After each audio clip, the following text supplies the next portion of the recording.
clouds. Dark clouds are gathering as markets shudder. Stocks are sinking. Currencies are stumbling. Fear and uncertainty is reigning. And the Middle East and in the Ukraine and Taiwan, the debt is endless. Yet one asset stands firm: gold. It is a biblical currency. In crisis after crisis, gold is there, in the background, always there. Its enduring value guards against loss, like a missile shield against incoming. While paper wealth burns, gold persists.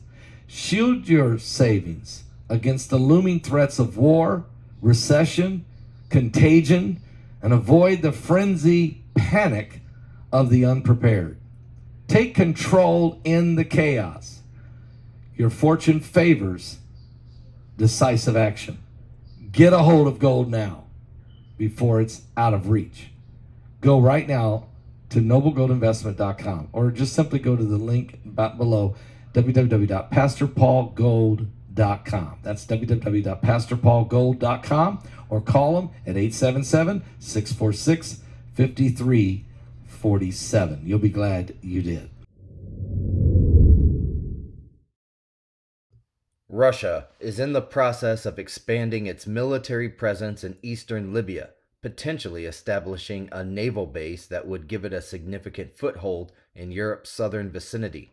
An agreement related to defense matters is currently under negotiation between Russian President Vladimir Putin and Libya's Eastern Military Commander Khalifa Haftar. This development follows their meeting in Moscow in late September, as reported by sources familiar with the situation who preferred to remain anonymous due to the sensitive nature of this matter. The increased Russian involvement in Libya poses a new challenge to the United States and its European allies, Al Arabiya reported.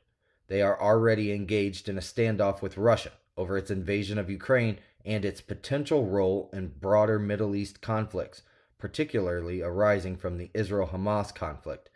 It is worth noting that Russia has been deeply involved in neighboring Syria throughout the country's decade-long civil war.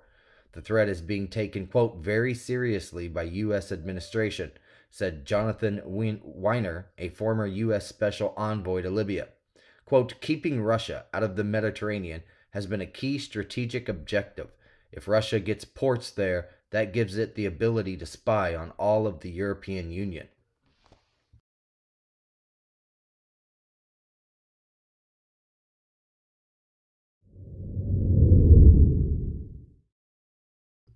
During the civil fraud trial of former President Donald Trump, the presiding judge continually urged brevity in his responses on Monday, emphasizing that the proceedings were not a political rally.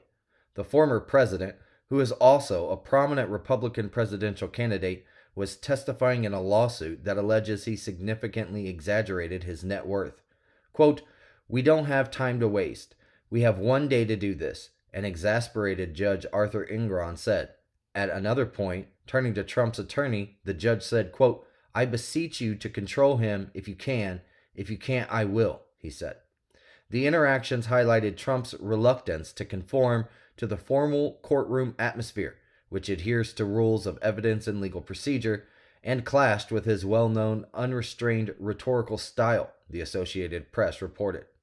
Although his testimony served as a stark reminder of the legal challenges he confronts while pursuing a return to the White House in 2024, it also provided a platform for his campaign, enabling him to once more assert his allegations of being politically targeted by government attorneys and judges.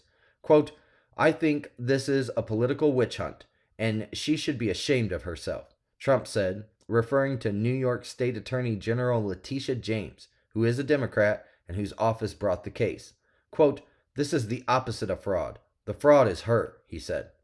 The civil trial is just one of several legal challenges facing former President Trump, as he contends with both federal and state charges, alleging offenses such as the unlawful retention of classified documents and conspiring to subvert the 2020 presidential election.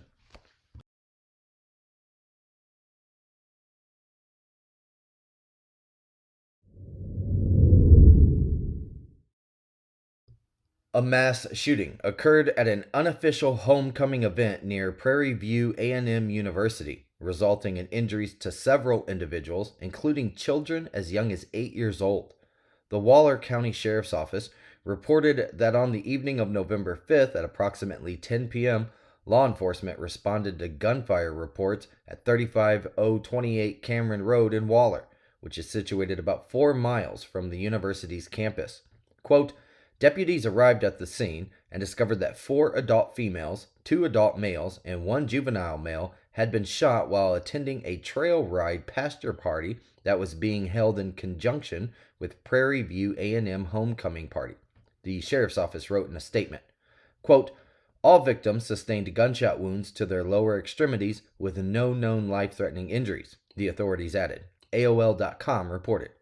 Quote, an unknown number of actors attending the party were engaged in a verbal dispute when a firearm was discharged several times, striking 7 bystanders, the statement continued. Now, the sheriff's office approximated the attendance at the homecoming event to be over 1,000 people. Despite security being in place through Waller County Precinct 3 constables and an undisclosed private security agency, it was revealed in the statement that none of the security procedures established by the permitting body and agreed upon by the event's promoter were adhered to during the incident. An ongoing investigation is being conducted into the matter.